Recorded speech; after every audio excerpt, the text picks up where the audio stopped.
Welcome to the New York Business Leaders Podcast, presented by the Coyle Group. We interview the most interesting and influential business leaders in New York and hear their stories of success, challenges, and lessons learned while building their businesses and personal brands. New episodes drop weekly, so please be sure to subscribe to get updates in your favorite stream. Without further delay, here's your host of the New York Business Leaders Podcast, Gordon Coyle.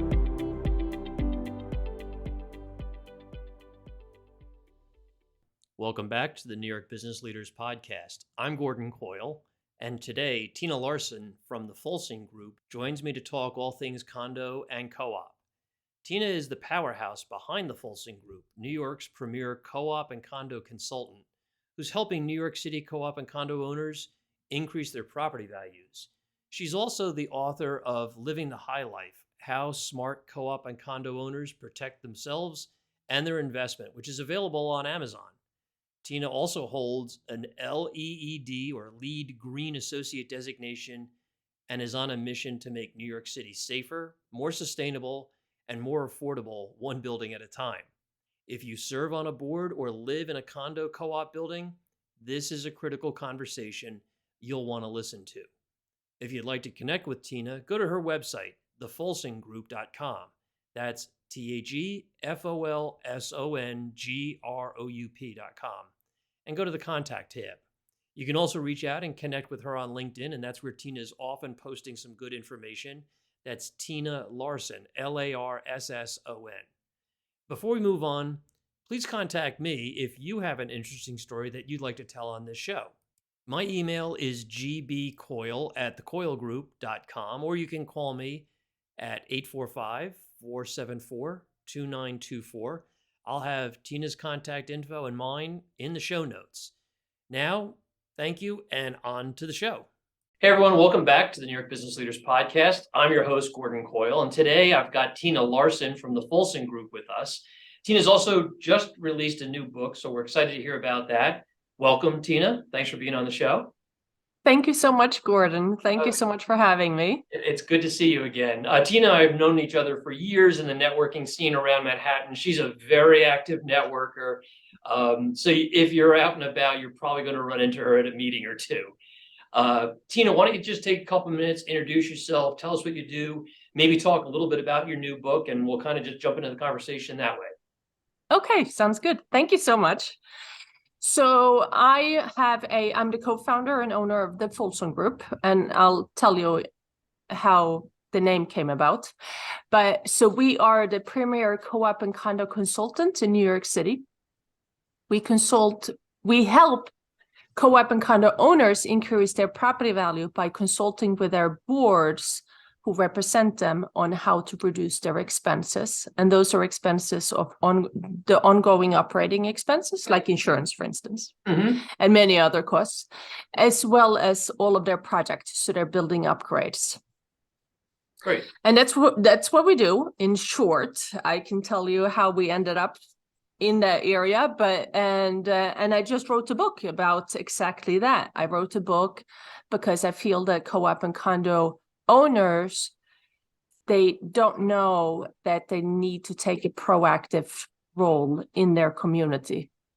And worst case scenario is Surfside, where the board didn't maybe make the right decisions, and taking a proactive role in your community because it's your investment. So that's kind of how the book came about, and it's all about co-ops and condos. Interesting. So when you mentioned Surfside, you're talking about the condominium in Florida that collapsed. It collapsed. And if the board had been doing a better job of understanding, knowing what was going on, enforcing rules, regulations, following up on contractors and reports, that disaster probably could have been avoided. Yes, and whether it could or not, but I mean, it shows the importance of taking a proactive role as opposed to pushing off things that are difficult to make decisions on. Yeah, and it doesn't, and I think whether we're talking about condos or co-ops or really any nonprofit organization that you're a member of or on the board of, I think it's just a good point that it's easy enough. You're not getting paid. I don't really want to get involved in this decision. I don't really want to get my hands dirty. This is way too much work, whatever the situation is. I think it's an important point to bring up and maybe have a little conversation about that. You have a duty, you have a responsibility, and it's compounded by the fact in what you do that you live there, other people live there, and the other people that live there rely on you to carry out your duties and be a fiduciary. Yeah, absolutely. And you know that. I mean, they need D&O insurance and crime insurance because of that reason, right? Right. And I think all too often people just kind of fluff it off and say, well, we've been doing it this way for years. It's not that important or something like that. Yes, exactly. And that's what happened to us when we started. So my partner, Mark, who you know also, Sure. and we come from a finance background. And when we bought an apartment in a co-op in Manhattan, and living there for a few years, we didn't really pay attention. And then all of a sudden we went like, wait a minute, they were increasing the maintenance by 5% every single year. Yeah, right. And even before we moved in, and we compound, and we're like 5% per year. And right now there's inflation, so it could be possible. But back 10 years ago, there was no inflation. So there's no reason that all the vendors should increase their prices by 5%. So there's some kind of disconnect, right? So we actually ran for the board. And the way that we did it was because we realized that you have to have majority. So if you're one person and you volunteer to your board, you're not going to be able to get anything done. So you need to have majority. So we ran as a group. We went out, we spoke with some of our neighbors. They felt the same way. And we got a group together and we held a coup. And took over the majority of the board. Between my husband and I, we decided that he was better fit to serve on the board. I have very little patience for he's more, it was a better fit for him. Let's put it that way. So I have no idea what you're talking about. You don't have patience? I know, right? So he was on the board, and the new board asked me if I could use my analytical background in finance to see if I could find some savings. I didn't know if $10,000 for one particular service was high or low or even normal. So I did what I know from finance, which is to go out and get comparisons. So I went out, I got the financial statements from other buildings, and we built a benchmark. So now we have a benchmark of hundreds of buildings with thousands of line items. So we know how much each building should be, based on their size, should pay for certain services. And once we had collected enough data, we made some phone calls, eliminated some services that were paid for twice, some services that could be taken in-house, and negotiated some contracts. And we were able to save the building over the first 3 years, $340,000. Wow. Yeah. So the building didn't have maintenance increases for 8 years in a row. Sorry to interrupt you, Gordon. So just so I'm kind of visualizing, if you know you have this many units and you spend this much on cleaning or whatever, so you just kind of interpret that as a percentage of the size of the building, and that's where your metric is. That's like your range of what is an acceptable number. Yes. Okay. Yeah. And it's normally per apartment. Okay. But in some cases, so when it comes to elevator service contracts, so you pay a monthly fee for your elevators to be maintained, then it's per elevator. Okay. Interesting. Yeah. And is this not the role predominantly of the property manager? Because a lot of condos and co-ops have a property management firm. So tell us how that works. And that is a great question. And that is probably the most common question that we get ever. So the property manager's job is to run the day-to-day operation for the building. They do bookkeeping, record keeping, collecting of rents or collecting of fees. Yep. accounts payable, accounts receivable, and they take complaints. We don't take complaints. That's our claim to fame.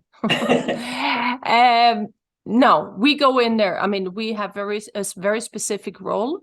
So just like the building, so the building has a property manager who does certain things, and we do everything that's lacking. So we're the only service provider that a building is ever going to hire who is actually compensated on reducing how much they spend. Okay. So it's a contingency fee. Contingency fee. Okay. And the property manager, their fee is based on a base fee. If they, and think about it, they have many properties. So let's say that they have 8 buildings. How much extra time do they have to make sure that they're paying, that one client is paying less for their exterminating service? Or double checking that one of their phone lines is actually not being used, is actually out of service and has never been used. Or so we look through all the line items, we find all the outliers, and then we help them reduce that. And we project manage it. So we actually make phone calls to Verizon. We get alternative bids, and we put time and effort into this, and we know what vendors to use to get the best prices for our clients. Okay. And does that ever create any friction with the property managers, or do you work kind of as in conjunction with them? So it doesn't really, they prefer for us not to be there. So when we, yes. Understandable. Yes, but it's kind of like a company. So if you have a business, and all of a sudden the CEO decides that they're bringing in a consultant to look at their efficiencies. Right. The CFO or the COO, they might be worried that they're going to lose their job. And it's kind of like that they prefer that we're not there. But once we're there, it's not a problem. Mm-hmm. Good. And how do you get most of your new business? Networking. Networking, word of networking and word of mouth. Okay. And we get a lot of referrals from our existing or past clients. And some of the property managers who we have worked with their clients, they refer us because they see how much extra value that we provide to their existing clients. Interesting. And they often use us as a sounding board. So for the clients that we worked with for a while, they're property managers. They're very often, instead of them spending the extra time to go out and get some bids, they'll call us and say, can you get some bids for this? Nice. Yep. Nice. Mm-hmm. And what areas in your experience are the most, not abused, but underserved in terms of like expenses that seem to be out of control? So very often, the most common ones are heating, electric, and water, and insurance. Okay. But when it comes to insurance, it's normally not because, so insurance, as you know, increases by a certain percent every year, and this year was a huge year. Yep. We actually have one client who called us too late, so we couldn't do anything. One of their insurances went up by 200%. Mm-hmm. Which could be an indication of loss experience, of claims, of building values, or whatever. Yeah. Which I'm sure you see. Yeah. And it was too late. There was nothing we could do. Mm-hmm. But so when it comes to insurance, it increases every single year. There are some brokers, insurance brokers, who might not bid it out, or they might not. So they just renew it every single year. And over time, that becomes a very large number. I'm not saying that you're doing that, but it happens. And we have insurance brokers who were there when we got there. So we have nothing to do with the selection of insurance. They've been there for 20 years and they have never bid it out. They just automatically renew every single year at whatever rate that year. Mm-hmm. And that means that we can very often reduce the insurance cost by 50%. Mm-hmm. And it's not so much that It's primarily that they have only renewed every single year and it's never been bid out. Right. And how about on the energy and utilities? I would imagine that that's a pretty fixed number, but I guess it's not. No. Okay. That's what everybody says. Right. So the property managers typically tell the board, well, those are fixed costs. There's nothing we can do. Well, we can't do anything about the price. And actually, that's one of the areas where the property manager typically puts them in a supply contract to get the best price. We reduce their use. We reduce how much heating, electric, and water they use. When it comes to water, we actually just had one of our clients, their water meter had been faulty, had not been working since 2014. And we replaced the water meter, and now their water bill is approximately 30% less than it was when they were billed an automatic estimate. Wow. Wow. Mm-hmm. That's huge. Yeah. For over 8 years. Mm-hmm. Mm-hmm. Mm-hmm. Yeah. Crazy. Yeah. Yeah, and we looked at the numbers and we're like, you're paying twice. We thought that it was going to be twice as much as we estimated, but it turned out that it was not. But 30% is a pretty substantial saving. Anyways, yeah. And how about other energy lines, like I guess fuel oil in some buildings, natural gas in others, and then electricity? Yeah. So when it comes to electricity, I'm sure that you've been to apartment buildings. You go into an apartment building, you go down to the basement, the lights are on always. In very many cases, they are completely overlit. They have too many lights. They have old fluorescent lamps as opposed to LED. Mm-hmm. And they're not on motion sensors. We put in motion sensors everywhere. Interesting. Even in the hallways, even in the resident hallways, we put in motion sensors. Okay. And that results in big savings. Huge. Yeah. Okay. And are you seeing the adoption of solar panels on many of the buildings in Manhattan?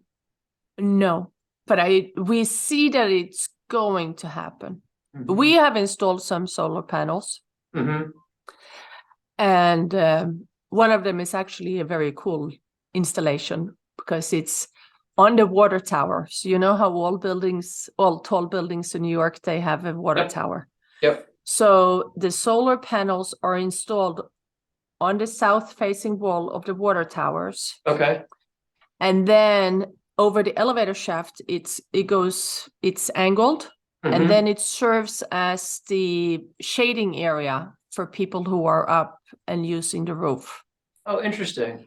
Yeah. So it's a very cool installation. Yeah. And what kind of percentage of use of electricity in the building does that provide? Any idea? Yeah. So that generates approximately 25% of the electricity that's used in the common areas. Interesting. So for that building, the board decided that they wanted to use the roof. They wanted to develop the roof into a usable space for their residents. Mm-hmm. So therefore, they didn't fill up the entire roof. I mean, it could have been done differently, that the entire roof was filled with solar panels, and maybe that would have created 100%. But in this case, the board decided that they wanted to create an amenity space, and this was as much as we could fit in. Yeah, yeah, really cool. But with local law, didn't mean to interrupt you. So, but because of local law 97, where buildings are going to be fined hundreds of thousands of dollars if they do not reduce their carbon emission, there's probably going to be an increase in solar panel installations. Mm-hmm. would be our guess. Yeah. In fact, I had a guest on the show probably 2 or 3 months ago, and his company does that evaluation of, this many square feet of panels can yield this much electricity. You can either lease them or you can buy them. You can cogen. I'll be sure to make an introduction to him. That might be an interesting conversation to have. That would be fantastic. Thank you. Yeah, there's certainly a lot of demand for it.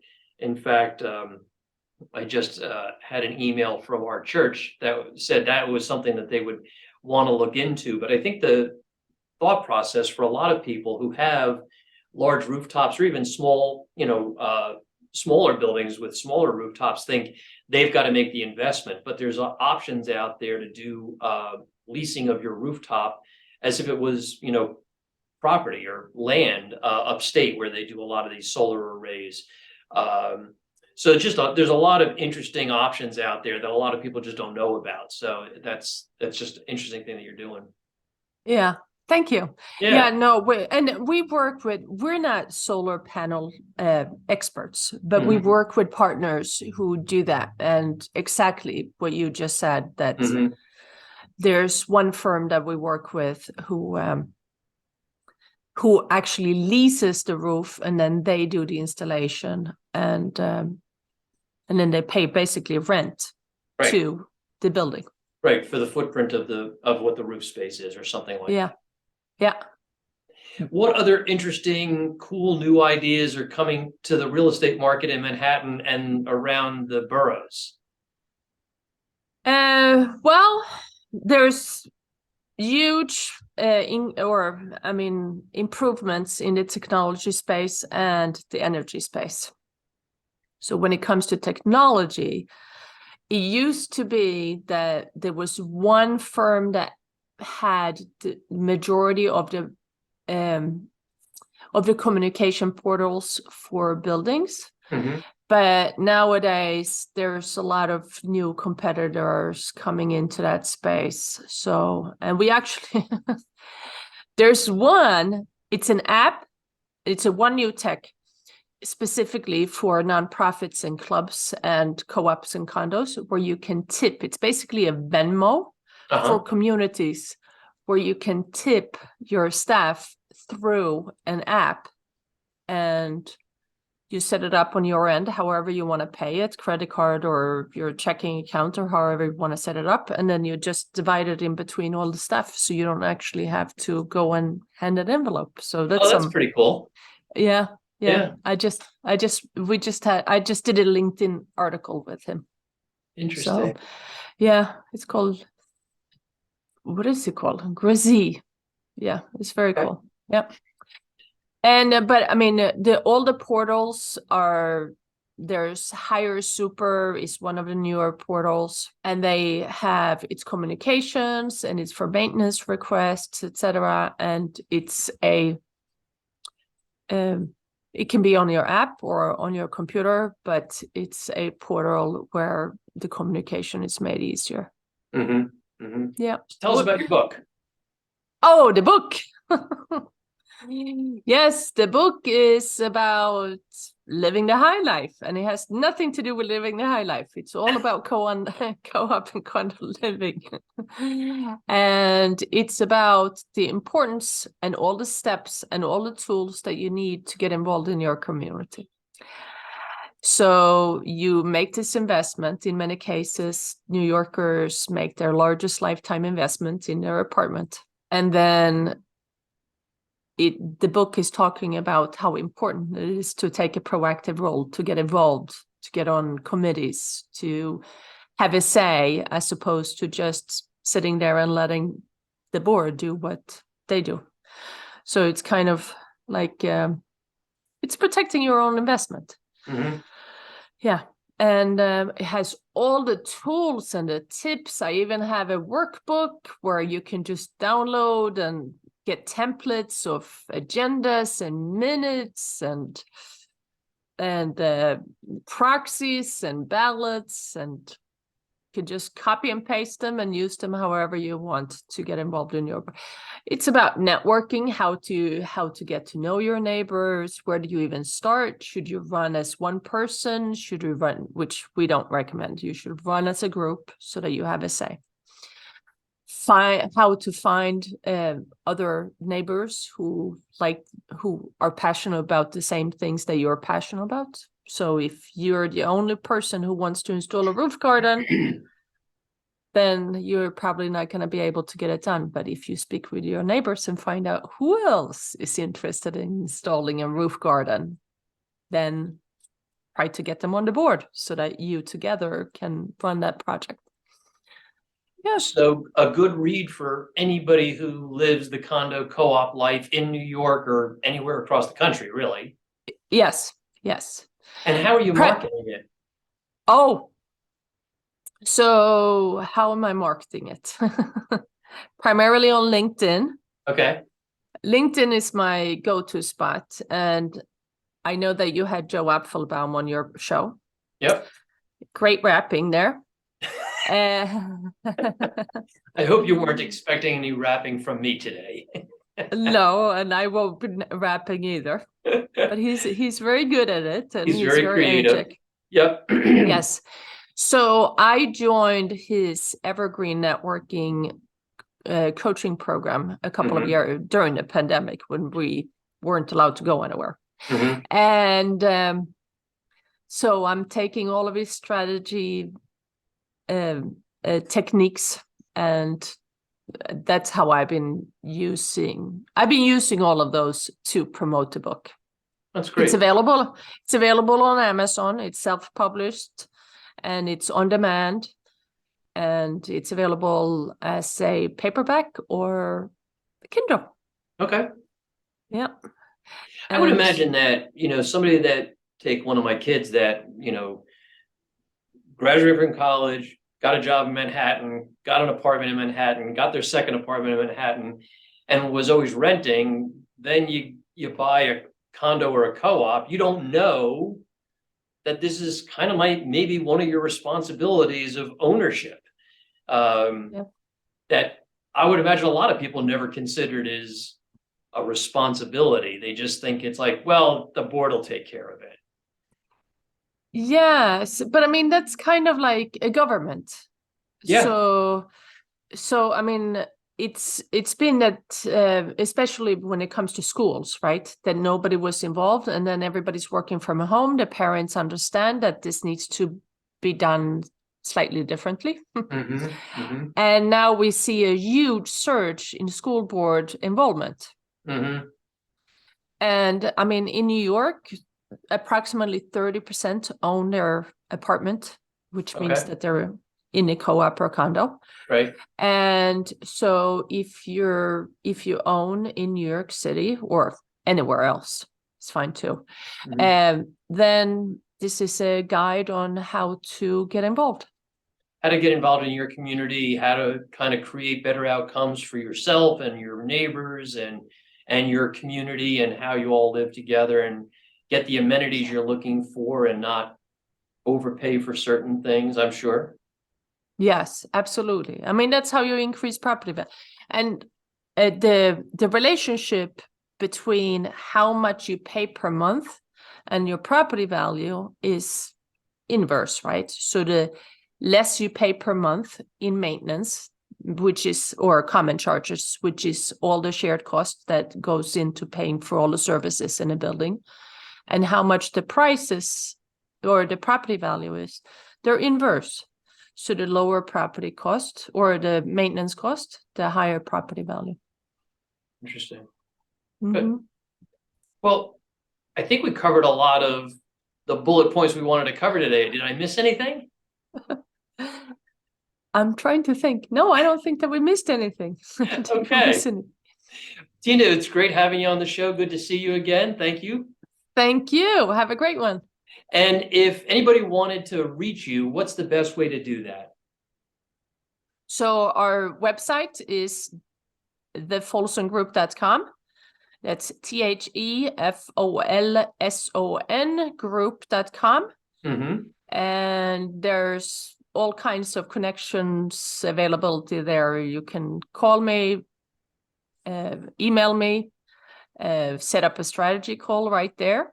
Okay, good. And I'll be sure to include that in the show notes so that if somebody's driving and they can't write down the web address or remember it, they'll be able to look it up on the show notes at a later date. Thank you very much for being on the show. Happy holidays. Hope everybody's well. Thank you. And happy holidays, everyone. Thank you. And final note from me, my name is Gordon Coyle. I'll have my contact info in the show notes. If you have an interesting story that you'd like to tell on this podcast, reach out, let's connect and discuss it. Until next time, be well. That's it for this week's episode of the New York Business Leaders Podcast. Be sure to subscribe so you don't miss next week's episode. In the meantime, find more interviews and resources at nybusinessleaders.com.